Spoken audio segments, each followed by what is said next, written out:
Thutha wa Muthee Ndegenye kwiyumiria ena ihoru nyingi muno na agatariria gitumi kia matigane na mwendwa wake DJ Sonnie aria nio othe makoragwo haria Gay Live. Riu nake DJ Sonnie ni yumiritie wega ta wega na akigutariria mafans ake uria kurathire.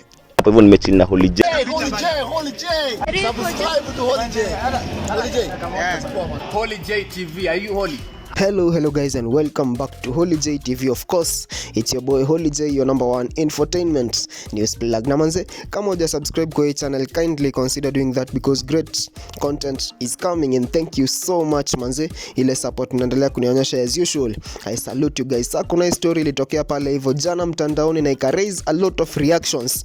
Muthee Ndegenye alijitokeza akiwa anakaa very heartbroken na akasema yeye hataki kuwa depressed, na akasema it is over between him and DJ Sonnie M.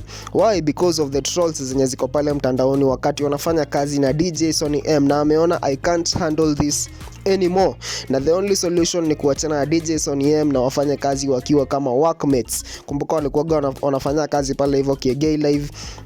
Na vile tuliona Muthee Ndegenye alianza kazi yake ya MC na DJ na akabai public address, na hiyo ndo kazi yenye anafanya saizi wakiwa na DJ Sonnie M, na akasema sasa watafanya kazi wakiwa kama workmates, no relationship.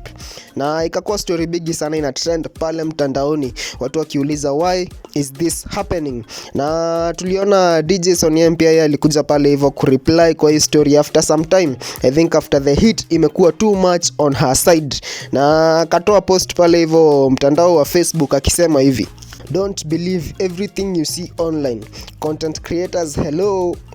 Na watu wangu, hii ni reply ilikuwa imengojewa sana na watu wengi pale mtandaoni, kwa sababu tunaona Muthee Ndegenye hadi alikuwa amepeleka DJ Sonnie M kwa wazazi, na it was very hard kwa kuona ati wata break up saa hizi barely a month after hiyo story itokee. Na kumekuwa kila kitu tumeona imekuwa ikienda vizuri sana, na despite kuna ile time yenye DJ Sonnie M alikuwa amepost that negativity imekuwa mingi on her side, DJ Muthee Ndegenye alijitokeza na akamcomfort. So there was nothing yenye tulikuwa tunaona hapo yenye ingefanya waweze ku break up, and now tumeweza kuona that it was all clout, kwa sababu DJ Sonnie M ameweza ku clear the air hapo hivyo, na akasema that we should not believe anything yenye tunaona pale kwa mtandaoni, and it is all about creating content na ku remain relevant kwa industry. Kumbuka lazima watu wakuongelelea hapa mtandaoni ndio remain relevant, and that is exactly what Muthee Ndegenye was doing.